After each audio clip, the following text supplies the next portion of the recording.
Marcos, capítulo 5, começando no versículo de número 21. Iremos ler até o final do capítulo.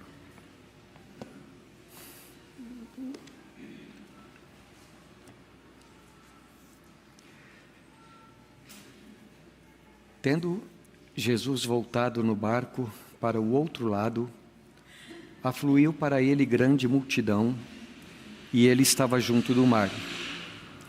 Eis que se chegou a ele um dos principais da sinagoga, chamado Jairo, e vendo-o, prostrou-se aos seus pés e incessantemente lhe suplicou: minha filhinha está à morte.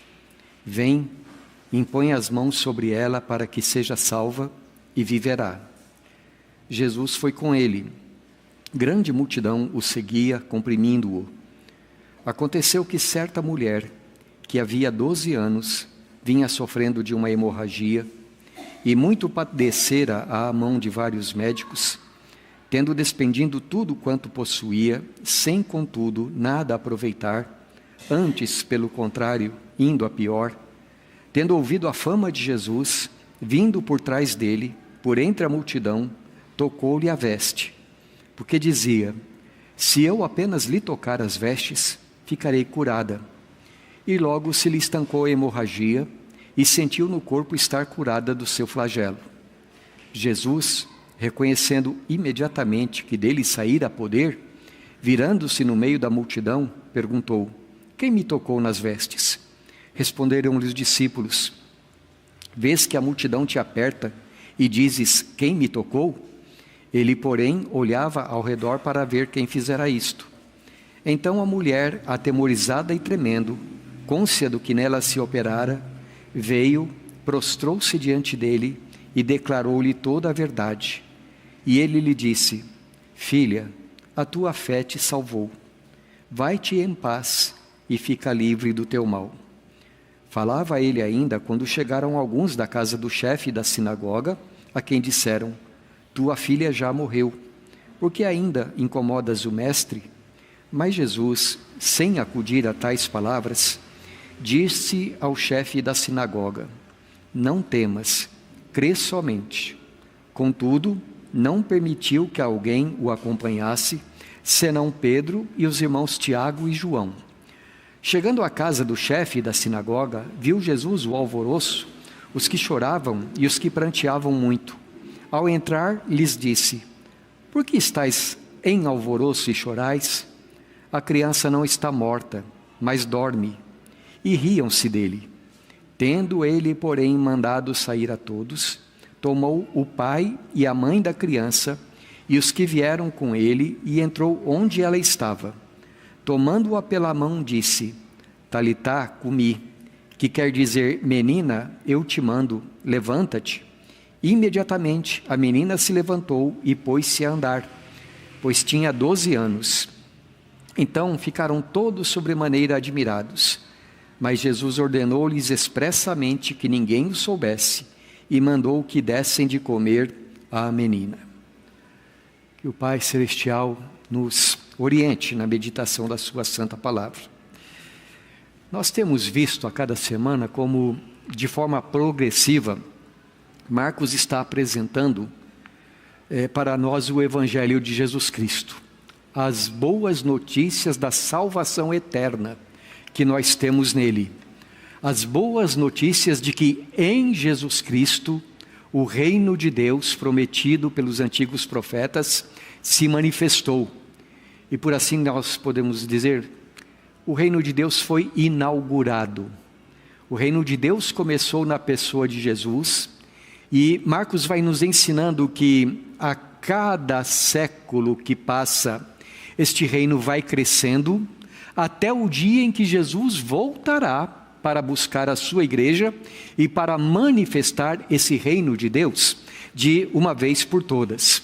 Então, seja através das parábolas que Marcos conta, seja através das obras miraculosas que Jesus realizou e que Marcos registra, seja através de pequenos detalhes, pequenas conversas nas sinagogas, pequenos ensinamentos, Marcos está o tempo todo nos ensinando que Jesus é o Filho encarnado de Deus, o Criador de todas as coisas, aquele que foi ungido com o Espírito Santo para nos trazer salvação. Uma das ênfases então de Marcos é esta: Jesus é o Todo-Poderoso, o Senhor dos céus e da terra, a quem o universo inteiro deve se submeter e se submete, a quem ele se submete a cada instante. Jesus é aquele que veio nos livrar do poder de Satanás, do poder do pecado, do poder da morte. Essa é a primeira grande verdade que Marcos está destacando para nós, e ele vai desenvolvendo esta verdade de tal maneira que lá no final ele demonstra também que Jesus, para nos salvar, se entregou na cruz pelos nossos pecados. Agora, ao mesmo tempo em que Marcos mostra tudo isto, ele também vai mostrando como muitas pessoas creram em Jesus e entraram no reino de Deus, ao mesmo tempo em que muitas pessoas rejeitaram a Jesus. E a rejeição, ela vai crescendo de tal maneira que culmina na crucificação do Senhor. Não que não fosse plano de Jesus, tudo estava nos planos de Deus, mas a motivação que as pessoas tinham ao levar Jesus para a cruz foi a rejeição que elas tinham em relação a eles. Então, por exemplo, Marcos já contou para nós que Jesus foi rejeitado na cidade de Gadara, na última história que nós vimos na semana passada. Jesus foi rejeitado pelos escribas e fariseus da cidade de Cafarnaum, onde ele morava. Foi rejeitado pelos escribas e fariseus de Jerusalém. No próximo capítulo, Marcos vai mostrar para nós também que Jesus foi rejeitado na cidade onde ele cresceu, na sinagoga em Nazaré. E tudo isso, então, Marcos vai usando para mostrar para nós que muita gente, então, embora pudesse ter sido alcançada pela graça do Senhor, simplesmente a rejeitou. Por que tanta rejeição? Por que tantas pessoas, apesar de tudo de bom que Jesus falou, tudo aquilo que Jesus fez, tantas pessoas recusaram-se a aceitá-lo? E os evangelhos nos dizem que o grande problema é que Jesus não respondia às expectativas humanas, que Jesus era um salvador diferente do que eles estavam esperando, que eles queriam uma coisa, mas Jesus não era nada daquilo que eles estavam desejando. Em outras palavras, Jesus era alguém singular. Hoje em dia, quando alguém não se ajusta aos sistemas humanos, a gente costuma dizer que tal pessoa é fora da caixa, né? Jesus, ele não era fora da caixa, ele era fora do planeta. Ele era singular em todos os sentidos. E essa é uma das coisas que Marcos nos mostra aqui, nestas duas histórias que nós acabamos de ler. A primeira coisa que eu gostaria de destacar, meus irmãos, Marcos mostra para nós aqui que Jesus é singularmente puro. Não tem nada que contamine Jesus. Não tem nada que diminua a sua pessoa, a sua glória. Essas duas histórias de milagres aqui nos revelam isso, ou nos demonstram isso. Porque, vocês sabem, de acordo com as leis de Moisés, leis que haviam sido dadas por Deus, leis para o bem da sociedade de Israel como um todo, e que, portanto, deveriam ser seguidas, havia certas coisas que diziam respeito aos rituais de impureza e de pureza. Deus é um ser santo e ele havia imposto sobre a sociedade israelita certas coisas que fariam dele um povo santo também. Não eram leis, digamos assim, arbitrárias, porque Deus de alguma forma rejeita certos tipos de pessoas. Não. O livro de Levíticos, por exemplo, nos ensina que quando uma pessoa tocasse em alguém morto, esta pessoa se tornaria ritualmente impura. E antes que essa pessoa pudesse ter contato com outras pessoas, então ela precisaria cumprir certos rituais de purificação, como tomar um banho e coisas parecidas, coisas semelhantes a essas, né? Mas, então, se uma pessoa tocasse no morto, essa pessoa não poderia, essa pessoa precisava passar pelas purificações. Também a lei de Moisés dizia que uma pessoa, se ficasse leprosa, ela tinha que se afastar do convívio social. Por quê? Porque naquela época, muitas doenças eram chamadas de lepra e não havia cura conhecida para isto. Então, certas espécies de lepra são contagiosas. Eu já disse para vocês que lá em Manaus, eu vi muita gente leprosa, porque uma certa bactéria, num certo tipo de animal, que é muito conhecido, que é muito usado como alimentação, tatu-galinha, ele é um portador natural de lepra. E como as pessoas comiam, então ficavam leprosas. Só que era uma lepra que muitas vezes contagiava outras pessoas. Então lá em Israel, se alguém era leproso, ninguém podia tocar naquele leproso, porque para que outras pessoas não fossem contaminadas. Também, se uma mulher estivesse nos seus dias mensais, das suas regras mensais, ela seria considerada impura até que passasse as suas regras mensais, e aí haveria certos rituais também. Pois bem, meus irmãos, Jesus, diferente de todos, ele não era uma pessoa que era dominado por essas leis. Não que essas leis fossem ruins, mas é que essas leis não faziam de Jesus uma pessoa que pudesse ser contaminada. O que nós lemos em Marcos capítulo 1? Vem um leproso para falar com Jesus. Alguém que deveria afastar-se das multidões, ele vem a Jesus e diz: Senhor, se tu quiseres, podes me purificar. E o que Jesus responde para ele? Quero, fica limpo. Mas Jesus não apenas fala, eu quero. Jesus toca naquele homem. Jesus não precisava ter medo de ser contaminado, porque ao contrário de ser contaminado, tudo que Jesus toca se torna puro, se torna purificado. De acordo com as leis, Jesus não poderia tocar nas mãos de uma menina morta. Mas ele toca na mão dessa menina e o que acontece? Ela ressuscita, ele a tira de entre os mortos. Jesus não poderia tocar numa mulher que estivesse com algum problema de fluxo de sangue. Essa mulher da história fazia 12 anos. Aliás, você notou, a menininha também tinha 12 anos. E Jesus, ele está ali entre a multidão vem uma mulher disfarçada, ninguém pode saber que ela está ali, porque afinal de contas, se ela esbarrar em alguém, essa mulher já havia gastado todo o seu dinheiro com médicos. Médico tira o dinheiro da gente, E tem algum médico aqui? Então, os médicos custam caro, a gente muitas vezes investe dinheiro, e aconteceu que 12 anos de tratamento, ela gastou tudo que tinha, e nada tinha resolvido o problema dela. Então essa mulher, ela vem no meio da multidão, e ela diz assim: se eu tão somente tocar nas vestes dele, serei curada. E essa mulher vem, e quando ela toca, imediatamente ela percebe que uma enfermidade de 12 anos imediatamente cessa. Essa mulher é curada, porque seja se Jesus toque em alguém, seja se alguém toque em Jesus, essa pessoa é purificada. Essa é a primeira coisa que eu quero destacar. Jesus é singularmente puro. A segunda coisa que eu gostaria de destacar é que Jesus também é singularmente poderoso. Com isso eu quero dizer que não existe alguém como ele.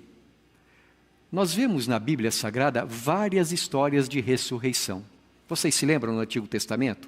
Algumas histórias de ressurreição. Nós temos, por exemplo, a história de Elias, quando ele ressuscita o filho da mulher em Sunem. Temos a história de Eliseu, quando ele ressuscita o filho da mulher na cidade de Sarepta, ou Serepta, conforme a tradução que você tiver da Bíblia. Nós lemos também no Novo Testamento, em Atos dos Apóstolos, o apóstolo Pedro, quando ele vai até a cidade de Jope, e ali uma jovenzinha chamada Dorcas, ela morre, uma jovem cristã chamada Dorcas, ela morre, e eles então pedem a Pedro que vá até lá Pedro entra no lugar onde está a menina, ele ora por ela e a menina ressuscita. A Bíblia é um livro que conta milagres para nós. E conta milagres que são, assim, a mais pura realidade. Acontece que tem uma coisa diferente naquilo que Jesus faz. Jesus também, ele ressuscita algumas pessoas. Ele ressuscita aqui a filhinha de Jairo. Ele ressuscita o filho da viúva da cidade de Naim. Quando ele está chegando na cidade e vem vindo um grupo trazendo o menino morto, ele ressuscita o menino e ele também ressuscita Lázaro. Você se lembra de lá em João capítulo 12, ou melhor 11, quando Jesus ressuscita Lázaro. Mas você percebe como todas as vezes que Jesus ressuscita alguém, ele simplesmente diz assim, levante-se. E a pessoa levanta. Basta uma palavra de Jesus. Basta uma ordem de Jesus. É claro que eu não estou dizendo que Jesus não precisava orar. Jesus orava e orava bastante. Mas Jesus é aquele que tem todo o poder no céu e na terra. E Ele faz todas as coisas acontecerem apenas pelo poder da sua palavra. Chega uma mulher disfarçada no meio da multidão. Essa mulher só toca na orla da veste de Jesus. E ele imediatamente percebe o que está acontecendo. Ou você acha que Jesus não sabia quem era que havia tocado nele? E os discípulos dizem, mestre, está todo mundo esbarrando no Senhor. Como é que o Senhor diz que alguém tocou no Senhor? Sim, ele sabia que alguém havia tocado nele e que imediatamente essa pessoa havia sido curada. Jesus é incomparavelmente poderoso. Quando ele ressuscita Lázaro, Lázaro estava morto fazia 4 dias. A irmã dele disse, Senhor, faz 4 dias, já cheira mal. Mas Jesus responde para ela, eu sou a ressurreição e a vida. O que Jesus está mostrando, ou o que o Evangelho está mostrando para nós, meus irmãos, através dessas histórias miraculosas, que em Jesus o reino de Deus chegou. Agora, eu quero citar algumas promessas desse Jesus, que ele faz a todos nós. Vamos para João capítulo 6, versículos 39 e 40.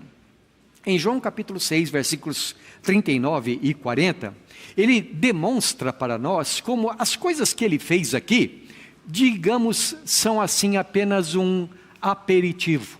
Na carta aos Hebreus está escrito que conhecer Jesus é experimentar os poderes do mundo vindouro. Agora, o que será no mundo vindouro?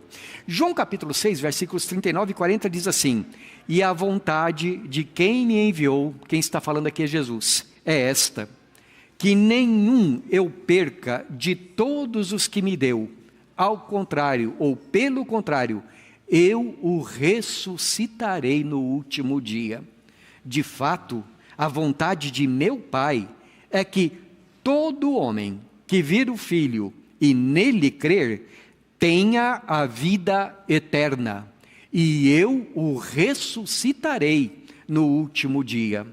Se você acha que foi uma grande coisa, e foi, quando Jesus ressuscitou essa menina, a promessa que Jesus faz é que se você crer nele, você será ressuscitado também. Mas você não será ressuscitado para viver daqui algum tempo e depois tornar a morrer. Você será ressuscitado para a vida eterna. Agora veja o versículo 44 aqui. Ninguém pode vir a mim se o Pai que me enviou não o trouxer. E aí Jesus faz uma promessa. Eu o ressuscitarei no último dia. Veja, Jesus quer que nós tenhamos essa certeza. E eu faço essa pergunta para você. Você veio a Cristo?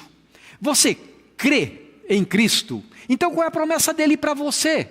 Que no dia que ele vier para buscar a sua igreja, você ressuscitará. E ressuscitará para a eternidade. Vamos para João capítulo 11, onde Jesus ressuscita Lázaro. Jesus aqui está conversando com uma das irmãs de Lázaro, João capítulo 11. Eu quero ler com vocês o versículo de número 25. Deixa eu abrir aqui na minha Bíblia também. João capítulo 11, versículo de número 25, o Senhor Jesus está falando com Marta, né? E Marta disse para ele: Senhor, se o Senhor estivesse aqui, meu irmão não tinha morrido. Isso é o que ela queria. Por isso que quando ele estava enfermo, ela imediatamente mandou avisá-lo. E eu acho muito estranho, não, eu acho muito interessante o comportamento de Jesus. Se você sabe que tem um amigo seu doente, o que você costuma fazer? Jesus ficou onde ele estava. Ficou mais 2 dias. Esperou Lázaro morrer. E depois ele foi. E quando ele chegou, Lázaro já estava sepultado havia 4 dias. Senhor, meu irmão não teria morrido. Agora veja o versículo 25. Disse-lhe Jesus: eu sou a ressurreição e a vida. Quem crê em mim, ainda que morra, viverá. E todo o que vive e crê em mim, não morrerá eternamente. Aí ele faz uma pergunta: você crê nisso? Se ela cresce nisso, o que Jesus está prometendo para ela? Você vai viver eternamente. Sim, Senhor, respondeu ela, eu tenho crido que tu és o Cristo, o Filho de Deus, que devia vir ao mundo. E isso, meus irmãos, vai nos levar a uma terceira consideração que eu desejo fazer. O que Jesus deseja? Quando Jesus disse que ele veio para salvar, veio para trazer o reino de Deus, veio para nos dar vida eterna, o que ele deseja de nós? Ele tem uma exigência que nenhum outro Deus faz. Os outros deuses fazem exigência de sacrifícios. Se você quer agradar outros deuses, você tem que fazer oferendas, você tem que entregar certas coisas. Mas Jesus não faz nada disso. O que ele quer? Nesses últimos textos que nós lemos, Jesus diz assim: eu fui enviado pelo Pai. Todo aquele que vem a mim, é porque o Pai trouxe ele para mim. E todo aquele que vem a mim e crê em mim, terá vida eterna. O que Jesus quer de você? Tudo que Ele quer é que você creia nele. Que você creia de todo o coração. Graciosamente, Ele nos oferece a salvação se simplesmente nós crermos nele. Vamos voltar para Marcos capítulo 5, versículo de número 36, primeiramente. Jesus está a caminho da casa de Jairo. E então chega a notícia. E as pessoas dizem assim para Jairo: por que você continua incomodando o mestre? A sua filhinha já morreu. E o que diz o versículo 36? Qual é a reação de Jesus? Mas Jesus nem ligou para o que estavam falando. Jesus, sem acudir a tais palavras, disse ao chefe da sinagoga: não temas, crê somente. Como saber que Deus quer de mim? Ele já responde: não temas, crê somente. Como saber se Deus ouve as minhas orações? Não temas, crê somente. Como saber se eu sou um eleito de Deus? Não tenha medo, somente creia em Jesus Cristo. Você não precisa descobrir, ou você não precisa ter uma lista dos nomes que desde a eternidade estão arrolados no céu. Isso não é uma coisa que Deus impõe para você. O que Ele deseja é que você creia nele. E se você crer nele, é porque você está lá nesse livro. O teu nome está lá. E veja, Ele diz: eu ressuscitarei, Ele terá a vida eterna. Quanto tempo dura a eternidade? É para sempre. Então você não precisa ter medo de que hoje você é salvo e semana que vem você vai perder a tua salvação. Não, isso não vai acontecer. Porque simplesmente Ele te deu vida eterna no seu nome. Agora, se o Pai trouxe você a Jesus, se você é um eleito de Deus, qual o resultado disso? No mesmo texto aqui, veja o versículo 34. Quando Ele está falando com a mulher que foi curada. E Ele disse assim: e Ele disse: filha, a tua fé te salvou. vai-te em paz e fica livre do teu mal. Você lembra da história de Jairo, quando ele chega para Jesus? Minha filha está doente. Como é que é o coração de pai? Se o pai está vendo a filha doente? Agora, como é que Jesus chama essa mulher? Filha, a tua fé te salvou. Sabe como é que Jesus olha para nós? Quando eu penso nas minhas filhinhas, meus irmãos, o meu coração se derrete de amor. Para as minhas filhinhas, o que, Terezinha? Tudo. Elas são a alegria do nosso coração. É assim que Jesus chama aquele que nele crê. Essa mulher, do ponto de vista humano, era impura, mas Jesus a purifica.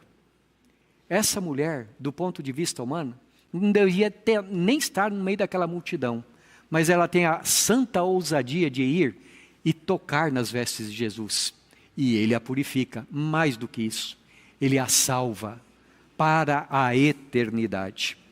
O nosso Deus, o nosso Jesus, não é um Deus que exige sacrifícios. Ele se sacrificou por nós. Ele deu a sua vida por nós. E tudo o que Ele quer de nós é que nós creiamos nele. Amados, vamos fazer 2 ou 3 aplicações para nós. Primeira delas, aqui no texto nós vemos algumas pessoas que olham para Jesus e têm uma visão completamente errada, diferente. Já pensou? Você chega num lugar onde estão pranteando um morto e você traz uma palavra de Deus e essas mesmas pessoas que estão pranteando começam a rir, começam a zombar. Até nos dias de hoje tem gente que ri de Jesus, gente que escarnece do Senhor. Mas você sabe, aqueles que rejeitam a Jesus não recebem a bênção, não encontram a salvação. Então a primeira coisa que nós precisamos fazer é levar Jesus a sério. A palavra de Deus está cheia de evidências muito sólidas que Jesus, não é que ele era fora da caixa, ele era de fora do planeta. Ele veio do céu. É aquele que veio do céu para nos trazer salvação. Segundo, tem coisas na sua vida que te fazem chorar, que te angustiam, que fazem você ficar com medo. Eu quero dizer uma coisa para você, em nome de Jesus. Não tenha medo, somente creia. Creia que seja qual for a circunstância da tua vida, Jesus está controlando tudo. Jesus sabe o que faz. Pode ser que seja lá pelo 4º dia, mas Jesus sabe a hora que Ele vai fazer as coisas. E Ele então somente diz, não tenha medo, creia. Terceiro, você tem alguma coisa que precisa ser purificada na sua vida? Estenda a tua mão e toque Jesus, por meio da fé. Deixe que Jesus toque na tua vida.